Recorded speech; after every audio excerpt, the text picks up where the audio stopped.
മാസപ്പടി കേസിൽ വീണ മോൾക്ക് താൽക്കാലിക ആശ്വാസം എന്നുള്ള വാർത്തകൾ വരുന്നുണ്ട്. ശരിയാണ്, അടുത്ത വെള്ളിയാഴ്ച വരെ ആരും ഒന്നും ചെയ്യില്ല. മകൾക്ക് സ്വസ്ഥമായി അച്ഛനോടൊപ്പം ആ വീട്ടിൽ സ്വസ്ഥമായിട്ട് ഉറങ്ങാം എന്നുള്ളതാണ്. കേരള രാഷ്ട്രീയത്തെ മൊത്തം പിടിച്ചു കുലുക്കിയ കേസ് തന്നെയാണ് മാസപ്പടിയുമായി ബന്ധപ്പെട്ടിട്ടുള്ള വിവാദം.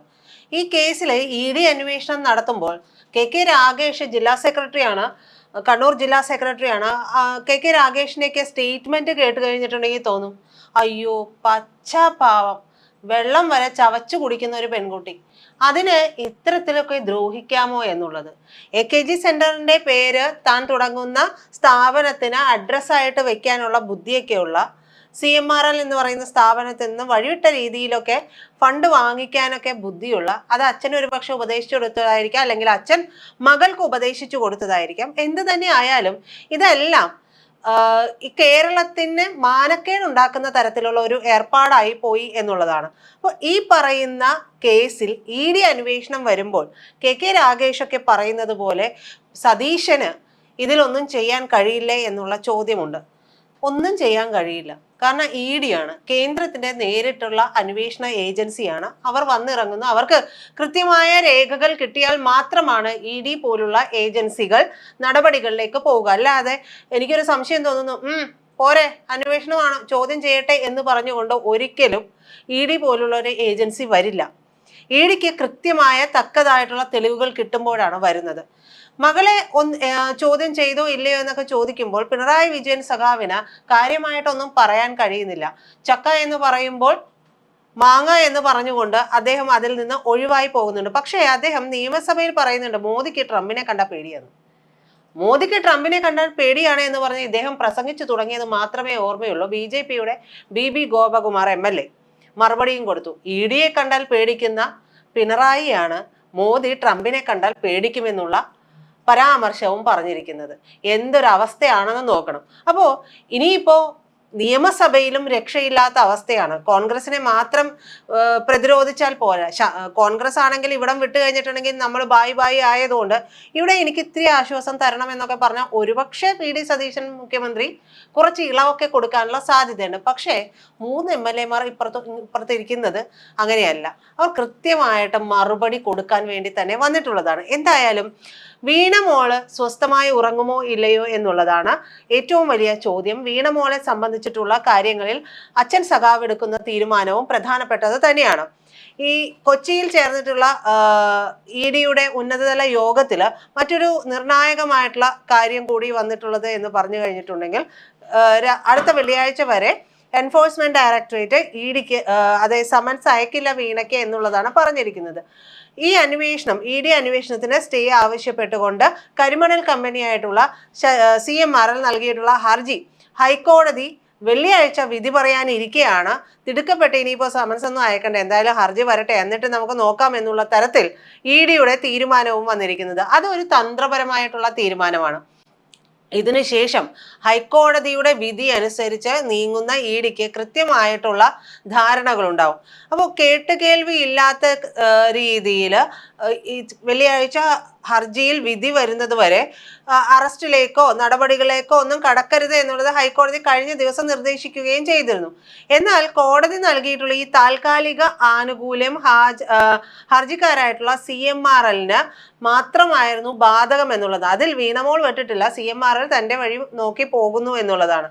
കേസിലെ പ്രധാന പ്രതിയായിട്ടുള്ള വീണ വിജയൻ ഈ അപ്പീലിൽ കക്ഷിയല്ലാത്തത് കൊണ്ട് അവർക്കെതിരെ സമൻസ് അയക്കുന്നതിൽ EDക്ക് യാതൊരു വിധത്തിലുള്ള നിയമ തടസ്സങ്ങളും ഉണ്ടായിട്ടില്ല. ഈ കഴിഞ്ഞ ദിവസം തന്നെ വീണയ്ക്ക് ചോദ്യം ചെയ്യലിന് ഹാജരാകാൻ ആവശ്യപ്പെട്ടുകൊണ്ട് അതായത് ഇന്ന് തന്നെ വീണയ്ക്ക് ചോദ്യം ചെയ്യലിന് ഹാജരാകാൻ ആവശ്യപ്പെട്ടുകൊണ്ട് ED സമൻസ് അയച്ചേക്കുമെന്നുള്ള ശക്തമായിട്ടുള്ള റിപ്പോർട്ടുകളൊക്കെ വന്നുകൊണ്ടിരിക്കുന്ന സാഹചര്യത്തിലാണ് ഈ ഒരു അപ്രതീക്ഷിതമായിട്ടുള്ള പിന്മാറ്റം വരുന്നത്. എക്സാലോജിക് എന്ന് പറയുന്ന കമ്പനിയുടെ പേരിൽ യാതൊരു വിധത്തിലുമുള്ള സേവനങ്ങളും നൽകാതെ കരിമണൽ കമ്പനിയിൽ നിന്ന് കോടിക്കണക്കിന് രൂപ മാസപ്പടിയായിട്ട് കൈപ്പറ്റി എന്നുള്ളതാണ് വീണ വിജയനെതിരെയുള്ള പ്രധാന കേസ്. വിഷയത്തിൽ CMRL ഉദ്യോഗസ്ഥരെയും എക്സാലോജിക്കിന്റെ മുൻ ജീവനക്കാരെയും ഒക്കെ ED നേരത്തെ തന്നെ കൊച്ചി ഓഫീസിൽ വിളിച്ചു വരുത്തിയിട്ട് ചോദ്യം ചെയ്യുകയും തെളിവുകൾ ശേഖരിക്കുകയും ഒക്കെ ചെയ്തിട്ടുണ്ട്. അപ്പോൾ വീണ വിജയനെ ചോദ്യം ചെയ്യാൻ വരുമ്പോഴാണ് ഈ പ്രശ്നം അന്വേഷണങ്ങൾ മുഴുവനും ഉണ്ടാകുന്നത്. എന്തുകൊണ്ടാണ് വീണ വിജയനിലേക്ക് അന്വേഷണം നീളുമ്പോൾ CPM-ന് അങ്കലാപ്പ് ഉണ്ടാകുന്നത്? സത്യത്തിൽ CPM പറയേണ്ടത് എന്നാൽ ED വരട്ടെ, തെളിവുണ്ടെങ്കിൽ ശേഖരിക്കട്ടെ എന്നല്ലേ? അങ്ങനെയാണെങ്കിൽ BJP ഇത് ED-യെ ഇറക്കിക്കൊണ്ടുള്ള രാഷ്ട്രീയ കളി കളിക്കുകയാണ് എന്നുള്ള ആരോപണം ഉന്നയിക്കുന്നതിൽ അർത്ഥമുണ്ട് എന്നുള്ളതല്ലേ വരിക. അപ്പൊ ആ ഒരു ബുദ്ധി പോകാത്തത് എന്തുകൊണ്ടാണ്?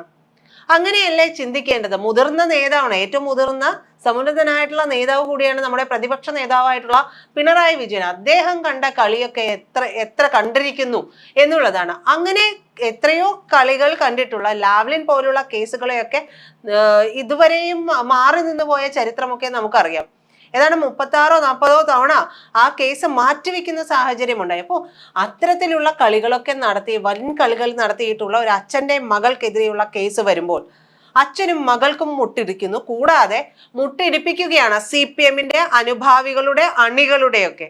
ആ ഒരു രീതിയിൽ നിന്ന് മാറി നിൽക്കാൻ ഇപ്പോഴും കഴിയുന്നില്ല CPM-ന് എന്ന് പറയുന്നത് CPM-നെ ഇപ്പോഴും ഒരു മുൾമുനയിൽ നിർത്തുന്ന, അല്ലെങ്കിൽ ഒരു ചോദ്യചിഹ്നത്തിൽ നിർത്തുന്ന കാര്യം തന്നെയായിട്ട് മാറുന്നുണ്ട്.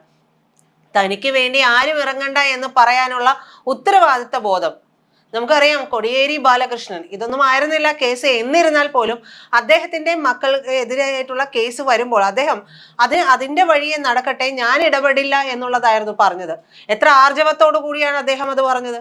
എന്തുകൊണ്ടാണ് പിണറായി വിജയൻ സഖാവിന് അത് പറയാൻ കഴിയാത്തത് എന്ന് കേരളക്കര ചോദിച്ചിട്ടുണ്ടെങ്കിൽ അതിന് പ്രത്യേകിച്ച് ന്യായീകരണവുമായിട്ട് വരാതിരിക്കുന്നതാണ് ഏറ്റവും ഉത്തമമായിട്ടുള്ള കാര്യം. കാരണം ആ സഖാവിനെ സംബന്ധിച്ച്, ആ സഖാവിൻ്റെ പ്രവർത്തന പരിചയവും അദ്ദേഹത്തിനുള്ള എല്ലാ കാര്യങ്ങളും സംബന്ധിച്ച് നോക്കുകയാണെങ്കിൽ അദ്ദേഹത്തെ പോലെ ഒരു നേതാവ് അത് നെഞ്ചുവിരിച്ച് നേരിടേണ്ടതാണ്. ഊരിപ്പിടിച്ച വടിവാളുകൾക്കിടയിലൂടെ നടന്നുപോയ സഖാവിന് മകൾക്ക് നേരെ ഒരു അന്വേഷണം വരുമ്പോൾ ഇത്രത്തോളം മുട്ടിടിക്കുന്നു. അപ്പോൾ ഈ അന്വേഷണം വന്ന് നിൽക്കുന്നത് ഒരുപക്ഷെ ഈ ഒരു കേസിൽ മാത്രമായിരിക്കുന്നില്ല എന്നുള്ള ഒരു ഭയം സഖാവിനെ ഭയപ്പെടുത്തുന്നുണ്ടോ എന്നുള്ളതും മറ്റൊരു ചോദ്യമാണ്. ഇങ്ങനെ ഒരുപാട് ചോദ്യങ്ങൾ ഇതുമായി ബന്ധപ്പെട്ട് ജനമനസ്സുകളിൽ ഉയർന്നു വരുന്നുണ്ട്. ഇതിനൊന്നും മറുപടി കൊടുക്കാൻ അദ്ദേഹത്തിന് ഇതുവരെയും കഴിഞ്ഞിട്ടില്ല. മറിച്ച് ഈ കൈകൾ ശുദ്ധമാണ് എന്നുള്ളത് മുഖ്യമന്ത്രി ആയിരിക്കെ ഏറെ പുകഞ്ഞ് പിടഞ്ഞ് എണീറ്റുകൊണ്ട് അദ്ദേഹം പറയുന്ന അവസ്ഥയും നമ്മൾ കണ്ടതാണ്. അദ്ദേഹം മകൾക്കെതിരെയുള്ള ആരോപണങ്ങൾ വന്നപ്പോൾ പറഞ്ഞതാണ്, പൊട്ടിത്തെറിച്ചുകൊണ്ടായിരുന്നു പറഞ്ഞത്. മാത്യു കുഴൽനാടൻ MLA പറയുന്ന ഓരോ കാര്യങ്ങളും കേട്ട് ഏറ്റവും ഒടുവിൽ അദ്ദേഹം പൊട്ടിത്തെറിച്ചുകൊണ്ടാണ് തൽസ്ഥാനത്ത് നിന്ന് എണീറ്റുകൊണ്ട് അദ്ദേഹം മറുപടി പറയുന്നത്. തന്റെ കുടുംബത്തെ വലിച്ചിഴക്കുന്നു എന്നുള്ളതായിരുന്നു ആരോപണം. കുടുംബത്തെ വലിച്ചിഴക്കുന്നില്ല, അങ്ങനെ ചെയ്യുന്നത് ശരിയല്ല എന്നുണ്ടെങ്കിൽ കൃത്യമായ രേഖകൾ ഹാജരാക്കാൻ കഴിയണം. ആ രേഖകൾ ഹാജരാക്കാൻ കഴിയുന്നതിന് പകരം ഇപ്പോഴും അണികളെ വെച്ച് ഉള്ള കളികളാണ്. അണികളെ പുറത്തേക്ക്, അതായത് വെറും കൂലി തൊഴിലാളികളായിട്ട്, കൂലിക്ക് ഇറക്കുന്ന ഗുണ്ടകളായിട്ട് അണികളെ മാറ്റുന്ന കാഴ്ചയാണ് ജനം കാണുന്നത്. അത് മുഖ്യമന്ത്രി സ്ഥാനത്ത് നിന്ന് പ്രതിപക്ഷ നേതാവിന്റെ സ്ഥാനത്തേക്ക് അദ്ദേഹം മാറുമ്പോഴും ഇപ്പോഴും തുടരുന്ന കളി ഇത് തന്നെയാണ്. അറിയേണ്ടതാണ്, ഇത്രയും വലിയ ഒരു മൂല്യച്യുതി ഈ പാർട്ടിക്ക് സംഭവിച്ചിരിക്കുന്നു. വലിയ രീതിയിൽ വോട്ട് നഷ്ടപ്പെട്ടിരിക്കുന്നു, വലിയ രീതിയിൽ പിന്തള്ളപ്പെട്ടിരിക്കുന്നു ഇക്കഴിഞ്ഞ തിരഞ്ഞെടുപ്പിൽ. ഇതെല്ലാം ഇതുവരെയും താൻ ചെയ്തുകൊണ്ടിരുന്ന കാര്യങ്ങളുടെ ബാക്കി പത്രമാണ് എന്നുള്ളത് അദ്ദേഹത്തിന് മനസ്സിലാക്കാൻ കഴിയുകയല്ല എന്നുള്ളതാണ് നമ്മൾ മനസ്സിലാക്കേണ്ടത്. മറിച്ച് ഇപ്പോഴും ഈ പറയുന്ന പാർട്ടിയോടുള്ള വിശ്വാസവും കൂറുമൊക്കെ അദ്ദേഹം അണികളിൽ നിന്ന് പരീക്ഷിച്ചുകൊണ്ടിരിക്കുകയാണ്. ആ പരീക്ഷണത്തെ തനിക്കെതിരെയുള്ള കാര്യങ്ങൾക്ക് എതിരെ വരാനുള്ള ഒരു മറയായിട്ട് നിർത്തുകയാണ് ചെയ്യുന്നത് എന്നുള്ളതല്ലേ. എന്തായാലും വീണമോൾ വെള്ളിയാഴ്ച വരെ വീട്ടിൽ സമാധാനമായി കിടന്നുറങ്ങട്ടെ. വെള്ളിയാഴ്ചയ്ക്ക് ശേഷം ED-യുടെ നടപടി എന്തായിരിക്കും എന്നുള്ളത് കണ്ടു തന്നെ അറിയേണ്ടതാണ്. ഏതവസ്ഥയിലേക്ക് ഈ കേസ് എത്തുമെന്നുള്ളതും നമുക്ക് കാത്തിരുന്ന് കാണാം.